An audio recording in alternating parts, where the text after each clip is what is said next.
Well, hello everybody. I'm Cynthia Sears, welcoming you once again to another edition of Open Books. I am thrilled to be here today. I was to be in San Francisco, and I regret that I'm not there, but I'm really happy that I get to be here and hear our guest, Mark Hoppman. Mark started his art career in the way that is ideal as far as I'm concerned. As a young man, he spent a year in Florence studying art before college. And that's, what a wonderful way to begin. And then he came back to the United States, went to Drake University, got his MFA in graphic art, and spent the next 20 years practicing as a commercial artist. I believe that's... And working as an offset press operator. And working as an offset press operator. And it was after that kind of history that Mark launched into his own work as an artist book artist, or as a book artist, and took advantage of his writings, his illustrations, his knowledge of bookmaking and binding, and created some really extraordinary books. I am partial to two things especially. One is sketches done in pencil or graphite. I love them. And the other secret passion of mine is bad puns. And Mark Hoppman is expert in both of these. It's my pleasure to present to you Mark Hoppman. Thank you, Cynthia. It's a pleasure to be here today. I'm glad you're all here. As Cynthia said, I am Mark Hoppman, and I have been working full-time as an artist for approximately between 15 and 20 years. Once I decided to end my career as a press operator, my wife and I and our 4-year-old daughter took a 5-week trip to Europe. And we backpacked for 5 weeks, traveling across the continent and visiting just about every museum and cathedral and whatever that we could. And coming back, it was now or never to get back into my art career. And up to that point, I had been working in nothing but sketchbooks and just preparing myself for re-entering. It's amazing how much you forget when you're not doing it all the time. Your hand gets rusty, the eye doesn't see as well as it did, but I'm happy to say I'm back to stay. I have several books that I'd like to talk about today. This one hasn't gotten much attention. It was part of an exhibition last year, and it's a point of departure for me because one of the things you'll notice about all of my books, with the exception of this, is I love to draw. All of my books are based on my ability and my love to draw, whether it's sketching or making finished drawings. And I have a tendency to work mostly in India ink with a dip pen, which we'll get to in a little bit. This book, as I said, is a point of departure. This one is, it started out as a search for provenance. And I'm not talking about the provenance of a work of art. I'm talking about the provenance that you would see in the artist himself. Where has he been? Where is he going? What has he done? What will he do? And so as I started working with this, I started drawing from memories from both my childhood and also my trips in Europe. This book is consisting of 10 codices that are all made on paper that I made and then bound together. The only illustration is the artwork that's on the front cover, and that's done in India ink and Conte crayon on papyrus. Everything in this book is done on papyrus. And all of the stories were done with a 1946 Smith Corona typewriter, which happened to be my father's typewriter in high school, which happened to be the typewriter I used when I was in high school. And so it was kind of a labor of love. It took more time to write the stories than it took to actually make the book. But once I got started on it and figuring out how I was going to assemble the book, I decided to use papyrus because everything in this book is about the past memories. And so that I used papyrus paper that had been recycled from previous books. And it turned into quite an extensive project, writing up the 10 codices. In a little bit, I would like to, if you want me to, I will read a couple of the stories that are in these. Some of these are just observations. Some of them are things that happened to me or things that I observed over the course of approximately 20 years. But then sometimes I throw in little tidbits of when my wife and daughter visited with me again 25 years after I'd been there the first time. So there's some interesting stories here. The barbed wire relates to a story in the book, and it also relates to the title of the piece, which is Playing Hide and Go Seek in the Dark. And the reason I gave it this title is, no matter what happens or how well you plan it, things never quite turn out the way you expect them to. And that was the way with the stories in these. Most of the stories that are in this book are pieces that were, they were memories that stuck in my mind. And as I began writing, I noticed a common characteristic, and that was they have the unexpected to them. Things just didn't quite, it wasn't that they worked out to the bad, it was just something happened that made that incident stick in my mind. As I said, there's 10 codices to the book. Each one has its own little illustration. The titles are Crime and Punishment, A Tale of Two Odysseys, Let It Rain, and each illustration on here is an original illustration. It's done in pen and ink and Conte, as I pointed out. Christmas in Paris was a particularly memorable event. Perspective, which is just basically about putting things in perspective on where I came from. Close Encounters, which is mostly things that I encountered. Some of them were with wildlife. Some of them were just events that happened over the 20 years.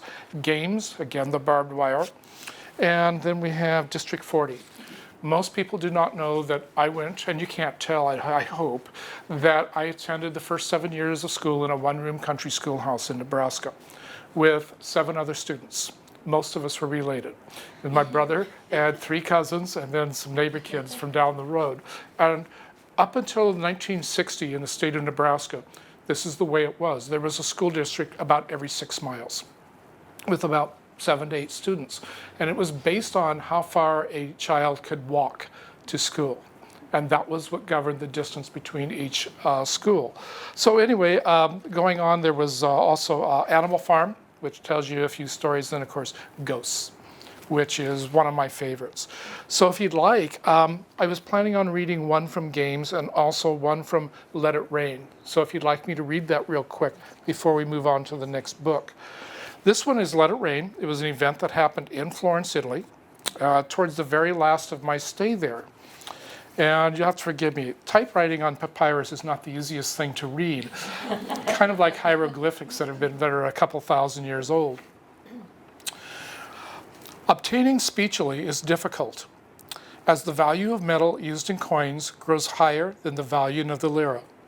Merchants price their wares accordingly, or simply place signs in front of their registers stating emphatically, no change, thereby hoarding the valued coinage for themselves. We learn creative ways to find coinage and hoard it for ourselves to use on a rainy day. Our year in Florence is drawing to a close. We spend our days preparing prized possessions for shipping, obtaining Marco Bolos for our portfolios, and confirming airline reservations for our departure. We find the way to handle the stress is to what else? Have a party. Since some of us will be parting ways forever, we plan a candlelight dinner between intimate friends. The afternoon of our planned soiree arrives, sans candles. It is siesta time. All of Florence sleeps with shops shuttered and the streets empty of life. There are no candles to be found. The rainy day has arrived. I whisper my plan to my friend Francie as she smiles conspiratorially. Grabbing our coats and hoarded speechly, we set out. 1 hour later, we return, devoid of change and the inside pocket of my 3/4 trench coat filled with candles. My soul feels only a little guilty. 6 hours later, as the candles dim and everyone feels a rosy glow from the Chianti, another friend turns to me and says, So where did the two of you find candles? Or San Michele, I reply. You stole candles from a church? Quickly, I explain. We simply walked up to the altar, dropped a 100-lira coin into the slot, and took a candle, repeating the process until we spent our last coin while making sure there were still a few candles left in the basket for any wayward souls. My conscience and soul were safe. My friends were not so sure. My wife and I stand in front of the altar at Or San Michele. The familiar coin box and its beckoning slot are still there, but the smoke of centuries has caused irreparable harm to the frescoes, and so it has been decreed the candles must go. Flicker bulbs take their place. I have not yet figured out how prayers once believed to be conveyed to heaven on the smoke of candles are to reach the destination on the light of a flicker bulb. Perhaps it is the thought that counts after all.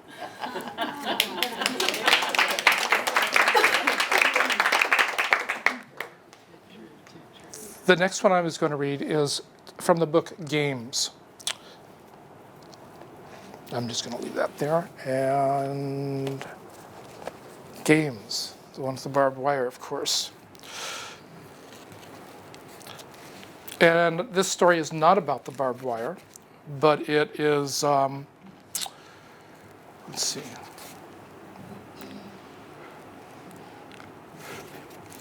Its official name, Route 2, our road, ends 1 mile north of our farm, where it fades to a mere track between fence rows before finally disappearing altogether.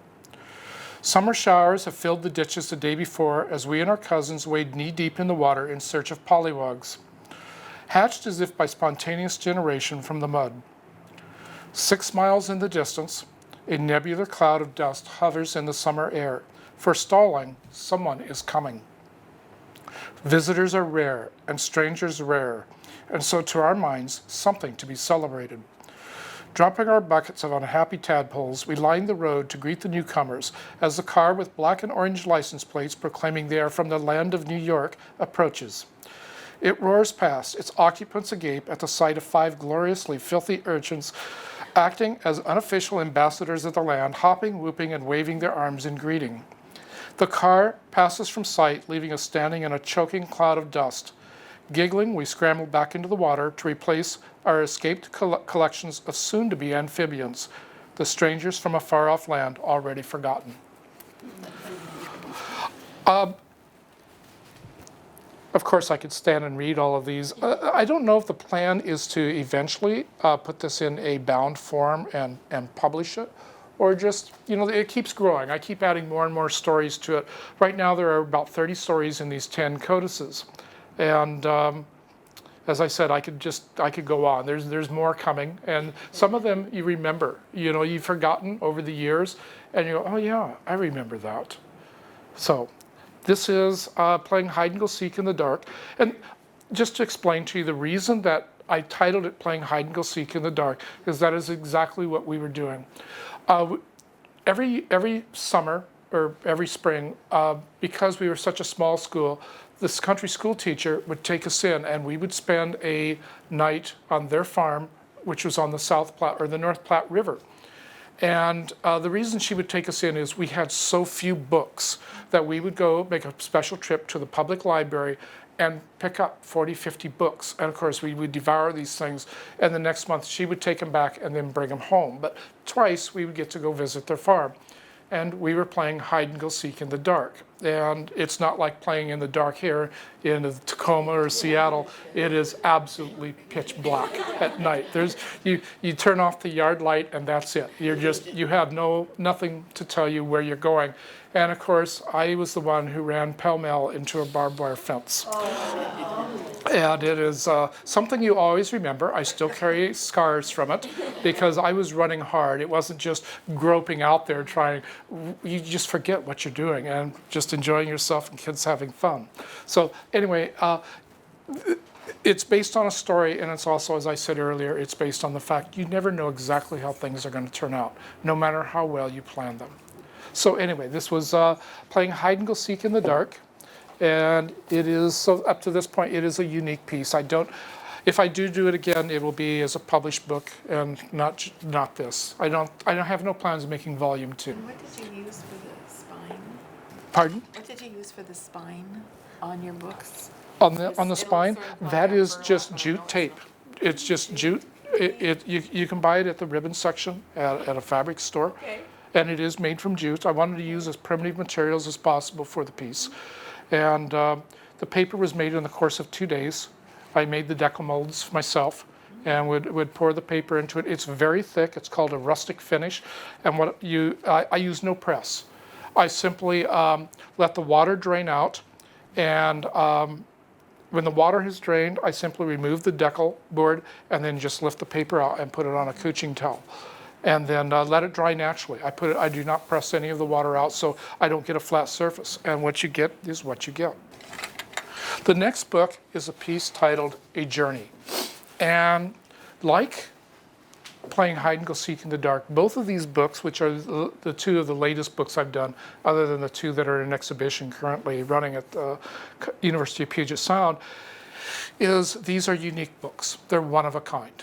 The other books that I've done were illustrated and then scanned into the computer and output. This was done in on Stonehenge drawing paper. I'll just leave that there. And it is bound Coptic style. It's just fitting loose into the book. And each piece in here is an original illustration. The title of this is A Journey.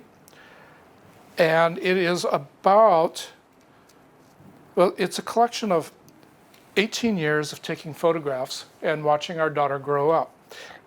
And it takes you through, as she grows older and older, you'll notice that she starts to interact with whether it's a rock on the beach or a feather in the sand or collecting sticks or a starfish. And she reaches a point where she's starting to observe more and more and interact with the pieces. It's not just a matter of finding the pieces.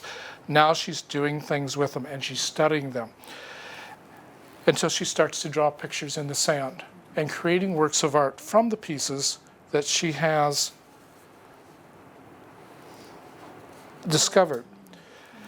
And this was a memorable experience in where in a younger, going back to an earlier piece, which was this one here.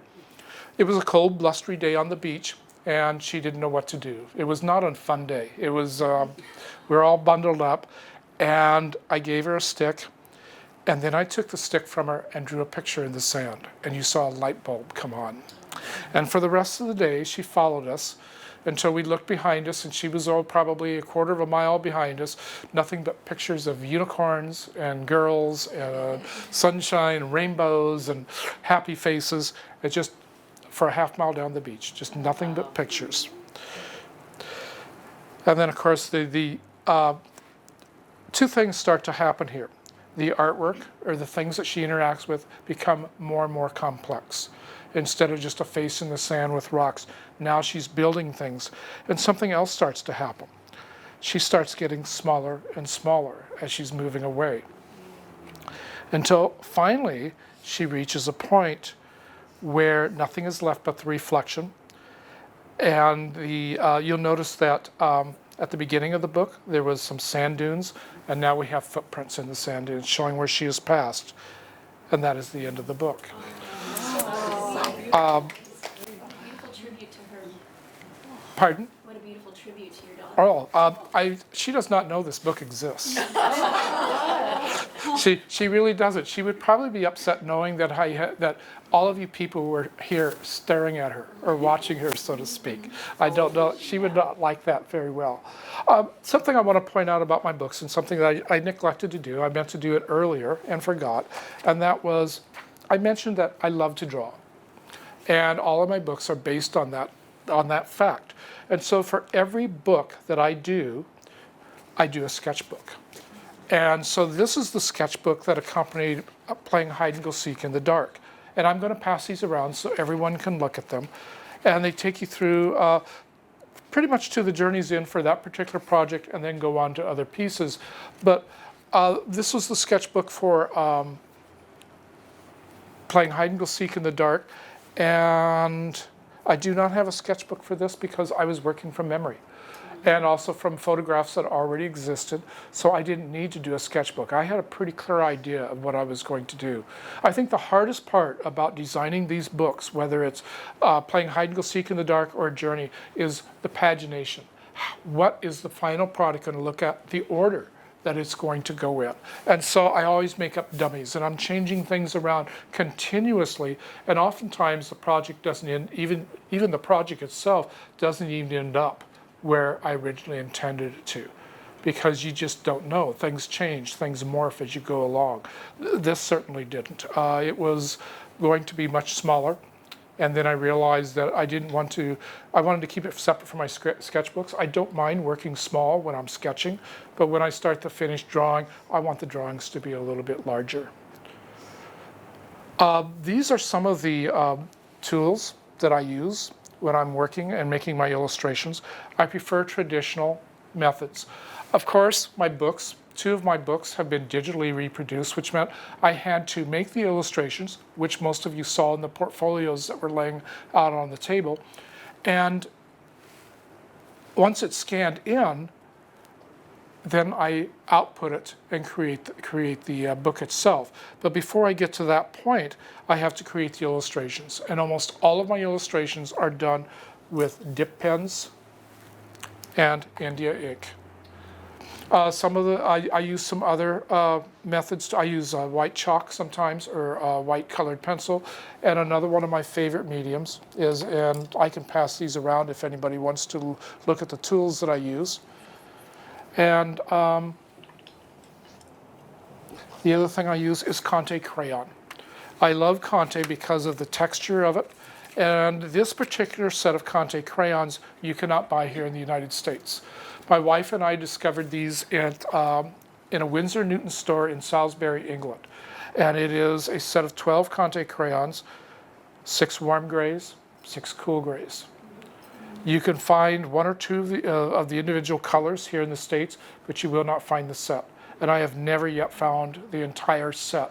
So it's a place called The Complete Artist. And when I ran out of my first set, I simply went online, found them, and ordered it online. And that's when I found out shipping from the UK is almost as expensive as the art supply itself. It's very, very expensive. You gotta want it. Well, I'm probably moving along pretty fast here. If you have any questions, or if you want me to slow down and explain something, feel free to ask. At this point, I think we're going to move on to Cynthia's favorite, which is Extraordinary Popular Delusions and the Madness of Crows. How old is your daughter? Pardon? How old is your daughter? She is in her senior year at Western University. Oh. So.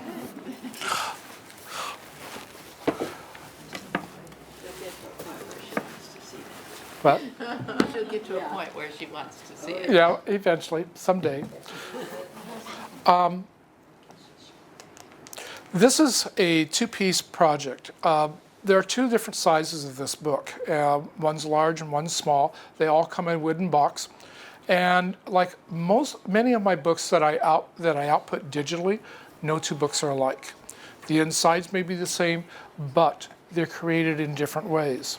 This one the box is created in a Coptic style, and I rust my own materials. You'll notice that in each of the boxes, they were done with rusty staples and made with rusty nails and wood that has been weathered. This I all did myself, and I took brand new staples and nails and rusted them. It takes about 15 minutes with in a 2-step process with bleach and muriatic acid. So anyway, that's how the box is made for the book. I wanted these to be kind of like a reliquary, in that the book was inspired somewhat by the Book of Kells and also by William Morris and various other artists. And so as you open the book, and this one's unique. It's kind of like a portfolio that opens up. but it also is done with papyrus. Can you tell I like papyrus? So I'm going to set this off to the side, and I'm also going to pass this around.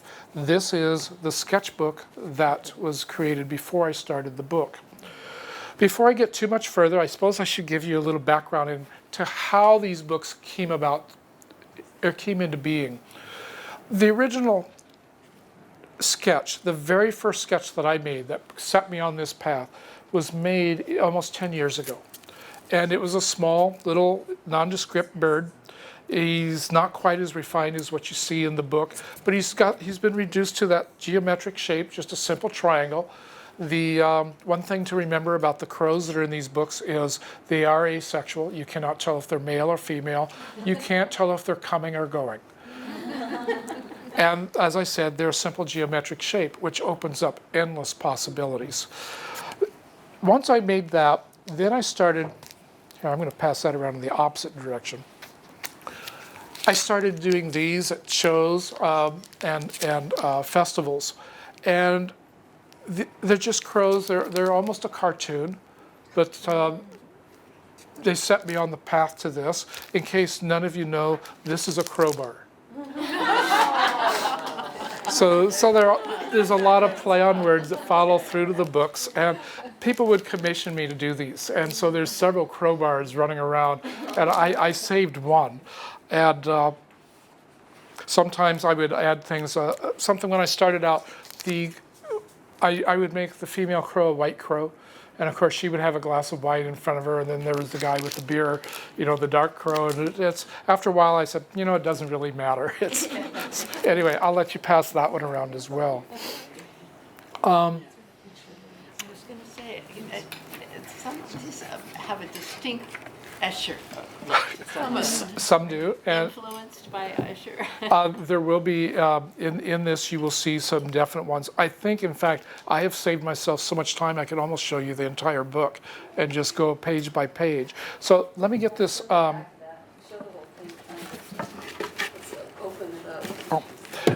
this one's unique. This is the only one where I've inlaid tile into the box.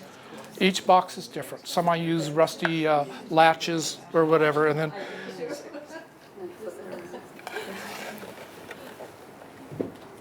Can you say how you weathered the wood? I used 1,500 pounds PSI power stripper and just laid it on my lawn, tore up my lawn with it, and just simply blasted the wood. And then once I did that, then I took a pair of needle nose pliers and started pulling out excess pieces, strands of wood, and then beat it up with a chisel and did some other creative things. It's a lot of work, let's put it that way. I prefer creating the book than I do to making the boxes. There's But been a lot of barns around where you are. Weathered barns. well, there is, but the problem with weathered barns is you have dry rot. And that's the thing I was trying to avoid. This is brand new wood. You can't tell it by looking at it, but it is brand new wood, just because I didn't want to use dry rot or have any funguses or anything else in there. So, but I'm going to pass this around. This goes with the typewriter that I used to create playing hide and go seek in the dark. As I said, it was a 1946 typewriter. This is the instruction sheet that will teach you how to type. This is the original instruction sheet that comes with, or a facsimile. The original is in the case back home. So anyway, going back to the task at hand, Extraordinary Popular Delusions and the Madness of Crows. There's no real tight way I did this. Something I should tell you is that the title is based on a 1941 book, Extraordinary Popular Delusions and the Madness of Crowds. And they talk about tulip mania, the Salem witch trials, the things that, it's kind of like mass hysteria type thing of people, what a group of people will do that is just absolutely insane, whether it's a South Sea bubble or scams. Tulip mania was one of my favorite ones, but you get the drift. All I did was drop one letter off and change it to Extraordinary Popular Delusions and the Madness of Crows, because this became almost an obsession at one point. It was continuous, day after day after day. These are the pieces I'd be working on. And on the title page it says, A Study of Cause and Effect, which is a pun, of course. And then we get into the illustrations. So each one of these illustrations was done with the dip pens and the India ink that I just passed around. It was, I used technical pens when I was college as a graphic design major. And something interesting that happened was I had the, I guess you'd call it a privilege of working with two different professors. And one of them believed no technical pens. You start out with a lining tool. You master the lining tool, then you can use a technical pen. And he also believed in proportions between the width of a letter, the height of a letter, where the other professor was, if it looks right, it is right. So my work is kind of a blend of the two. If it looks right, it is right, but then I also pay very close attention to proportions. And one of those proportions that I pay close attention to is the golden mean, and the root 2 rectangle is another one. But at any rate, these are, they start out with C is for crow, and then here's the Escher-esque piece. This is titled Infinity. And something else is each one of the pieces in here, other than a measured out border that would be then drawn freehand, everything in here is drawn freehand. The circle of the crows, the intertwining the crows, one going this way, the inner circle going the opposite way, that was all done by hand. There's no compasses or protractors or anything used. Do you pencil in first? Yes, I do pencil in first. Kid asked me the same thing once. Well, I thought you probably did, but So like to get started on one of those, you might just pencil in the basic rectangle. All I'm doing is, for example, this one here, I pencil in where the border is going to be. The rest is all done freehand. There's no penciling. I don't pencil in every little shape that's in here. Only the outline is the only thing that's penciled in. Not even the crow is penciled in. I've done those many times. I don't need to pencil it in. So you have that sense of the 5 fitting in there, just your experience Right. makes it come out right. Right. This is titled Evolution, and you can see where it starts from almost like a jellyfish all the way up to the crow. And over here you have Crorhinosaurus rex, C. rex. Then of course we move on to Cro-Magnons. oh yeah. This is not Eden.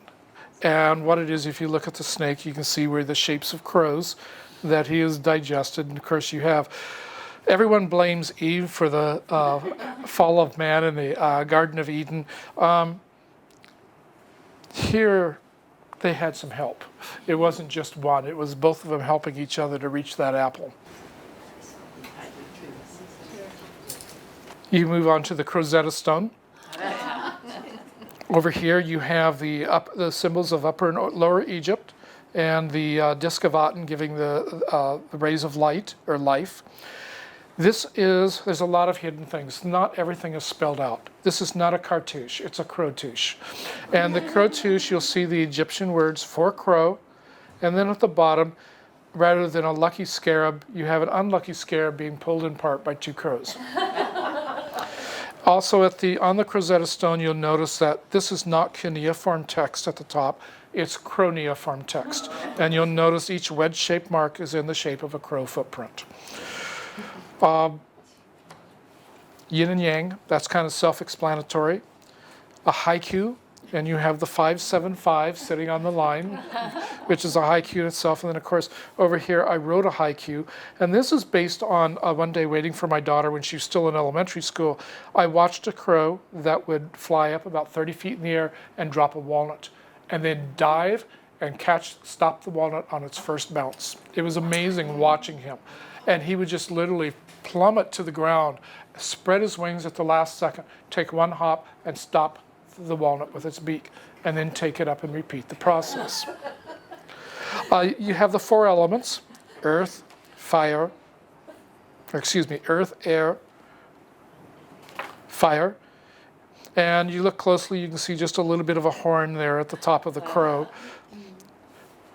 And then of course, water.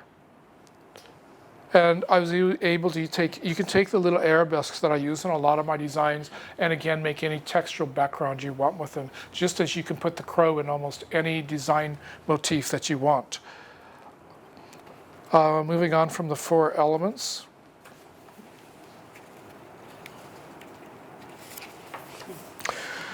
This is based on the golden mean, and J. Hamilton, at the turn of the century, wrote a treatise on the concept of the whirling squares, where you could take a series of squares, and by creating the proportional that goes around, they would follow a logarithmic spiral that goes around the structure. Over here you have a Grecian urn, and again the crows, all I had to do was add a little headpiece to the helmet and you had a Grecian crow. You have Vitruvian crow, which was a challenge trying to get, it doesn't work the same way Vitruvian man. It's a little bit more distorted than that. And then over here you have Corvus, and Corvus happens to be the constellation Crow, and that is the exact shape of the constellation. And then again the arabesques, they form a perfect starry sky, depending on the color. This was interesting. This is a Crodiac, and each one of these months, each one of these figures occurs somewhere in the book, but maybe not in the context you expect. And you have Yorick, you have Cleo, there's Croci, which happens to evolve into crocuses later on. And then you have the 12 months of the year. And most of those don't follow any particular theme or motif. It was just deciding in what context did I want to put each month. And there's only two of real note, and that is this one for March. This is the Lakota Sioux had a name for each month, for each moon. March happens to be the Crow full moon. So that's why I used the moon for this particular one. The rest of them are just kind of at a whim, as far as maybe it fit the time, April, time to build the nests. This one is actually, for May, is actually taken from another piece that was titled Crow Lake, as opposed to Swan Lake, which is why they're all dancing. And then July, which is the cherries become ripe. And then August, trips to the ocean. September was enjoying the fruits of the harvest. That's why the glass of wine is there. And of course you have a scarecrow for October. November, which is the rains start to really come. And then December, that was the other one. December was the month of Poseidon in Roman mythology. So that's why he's at the beach with a crab. This is Sacro Bleu, followed by necromancy. And necromancy, of course, is the art of bringing someone back from the dead. And if you remember the story of Snow White, she was in a death-like sleep and she had to be awakened by the handsome prince. So here we have Crow White and her cult of 7. This one is a little more complex. This is a crowthedral. And it is also a crozet window in a crowthedral. And it happens to be in Crowsbury Cathedral, and the figure at the bottom is probably a Crow-Minican. Crowspective, which was fun, and it was just simply taking crows and reducing them into 3-point perspective. Acrobats.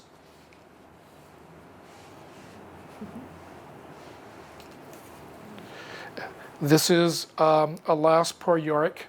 Yorick is, and then over here you have Romeo and Juliet. 4 and 20 blackbirds, and one of my personal favorites, Croquet.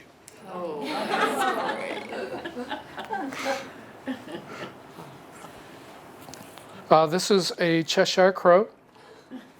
And over on the other side, we have fairy crow mothers.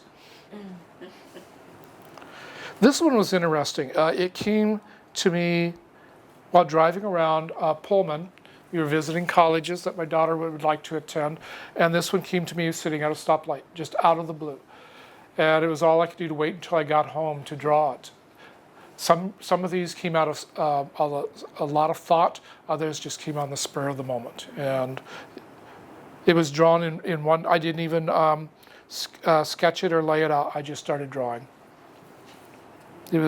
Sometimes you have those moments of clarity. This is Little Crow Peep. And this is As the Crow Flies, which was quite challenging because you have the series of interlocking crows forming the border that goes around. Again, there's that Escher influence. This is a chrysalis.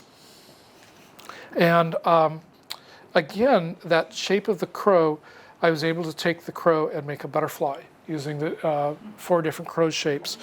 And then, of course, you have the chrysalis from which the butterfly comes from. This is a crowlidoscope. And the figure on the right is just an accompanying illustration. Here you have a tribute to Edgar Allan Poe's The Raven, Nevermore. And this one, if you look closely, there is a white crow that is the negative space of the crows flying. He is no longer flying. He is the crow that is nevermore. And the other thing I did was, in the original book, the crow sits above the door. Here I put it above the bust of Pallas Athena.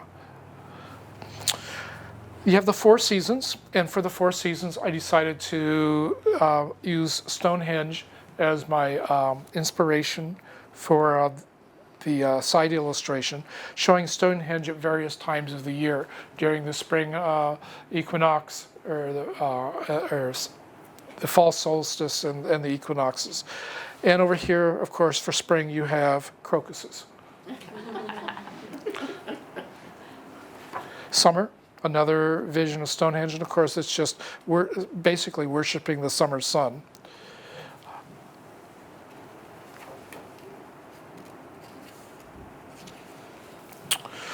This was a fun piece for autumn because by changing the shape of the crow slightly, I could turn it into falling leaves.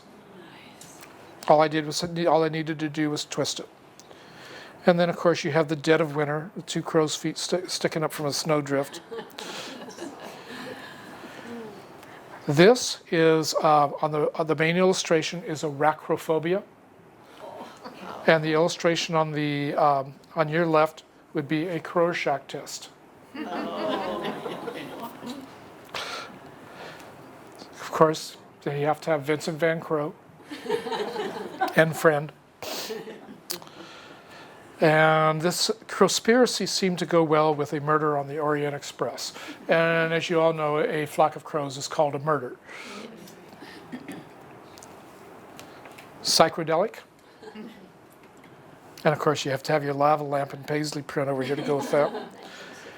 This is a bowl of chrysanthemums. And from there, I don't know if you can see all the crows that make up each chrysanthemum. And then you have Morte or Death. And this was relatively easy in that I just simply took the beak away from the crow and turned it into the scythe. So you have the hooded figure, and then these are the souls of the crows that he's taken.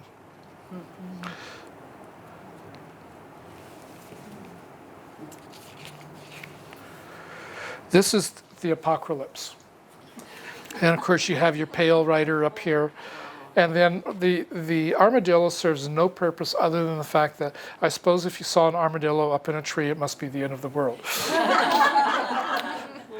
And this was done with, I still have on my studio wall the original Etch-a-Sketch I had when I was 9 years old, and it still works.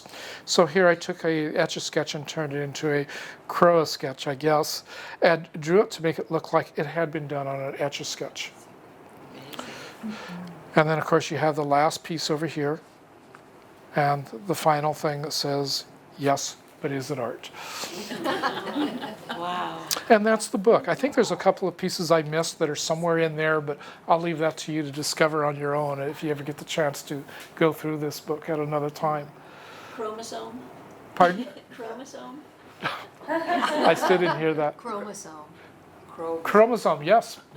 See, what I did, there's other versions that I did. I did Krobuki Theater. I did, it just goes on and on. There's no end to it.